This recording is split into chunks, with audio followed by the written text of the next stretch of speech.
Hey, whatever you want to do.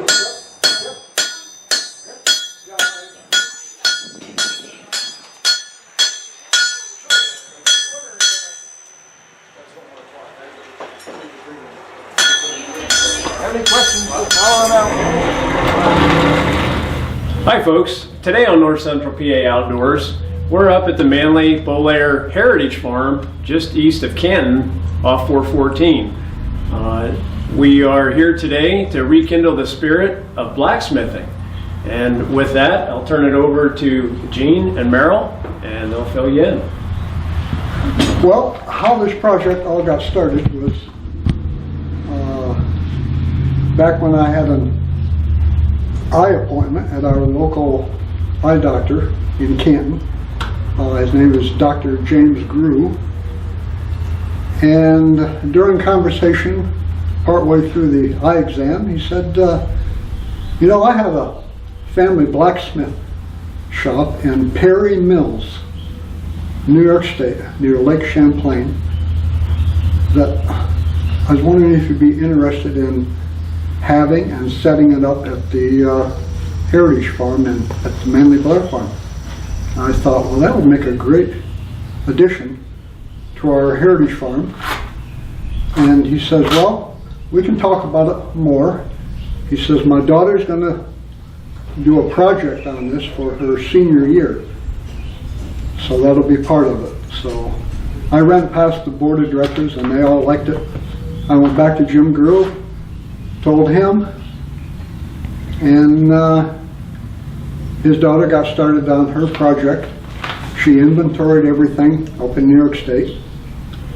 It ended up all loaded on trailers, brought down here, and then we offloaded it and realized that we already knew going in that we had to build the building.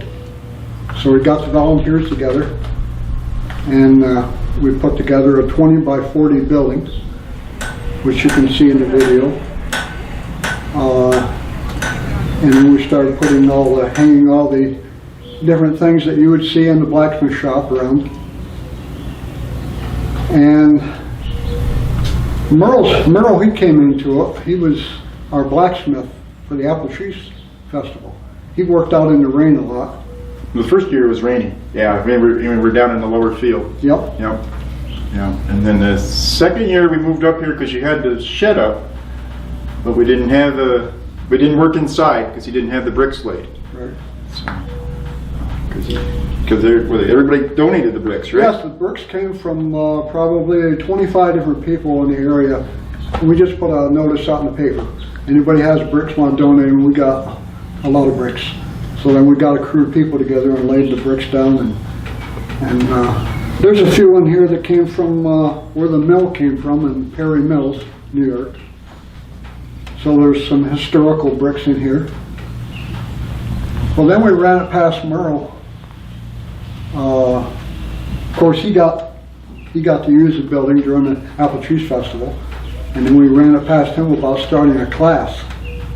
And our first several classes were just once in June, one class a year, and it caught on so well that we're doing 2 now. And I'm sure Merle can add some more to that. Yeah. Yeah, I don't think we even had a full class the first year. It was No, I think there was 6 or 8 students is all I had. Yep. And now it's taken off. We got a full class both times, so yep. which is really quite an amazing amount. And everybody seems to enjoy it. And it's a nice place to have a blacksmith shop. It's nice, wide open. We have lots of room. Everybody can do lots of stuff. Now, have you and your dad, have you been doing it your whole life, or how did you guys get involved in blacksmithing to start? Oh, I got curious about it. I was going to do some horseshoeing, and but I never got around to doing the horseshoeing. A new horseshoer usually gets new horses, young horses, and it really becomes quite trying and dangerous. So but I found that working with metal is a lot of fun, and I just got hooked on to making stuff out of metal. So that's been 20 some years ago, and I keep working at it. So it's just a hobby, but it's fun. Where else can you? It's a very relaxing hobby. Where else can you pound the heck out of something and still end up with something? You know. good for frustrations. So, yeah. And Dad's been helping me with the classes once they started getting, so there was 10 or 11 students. It's tough for me to be at every station because we have 3 forges going all at once, and it's tough to be, help everybody. So Dad generally takes one of the forges and helps instruct me. Yep. Yeah. It works out real well. So, yeah. But we have all levels of students. If you can swing a hammer fairly decently, that's really all that matters. Men, ladies, boys, girls. It's just a matter of being able to be fairly proficient at swinging a hammer. So, yeah. So for somebody who would want to get involved with this, what would be the easiest way to get started? To get started, probably if you could find a blacksmith to show you a little bit to get started. But generally, you're just going to need something heavy to pound on, whether it's an anvil or a piece of railroad rail, some hammers, and a place to build a fire. And that's my first forge was somebody gave me a car rim that somebody turned into a car rim and a muffler pipe that they turned into a forge, and you stick a hairdryer on it to get air into it. And it worked great. So that's what got me started. The more you're into it, the more you'll find. There's lots online. There's always a YouTube video about something. So, yeah.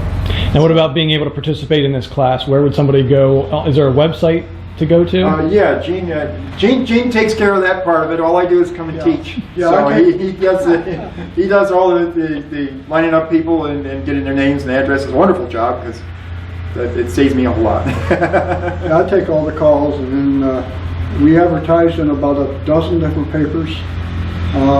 It's on our website.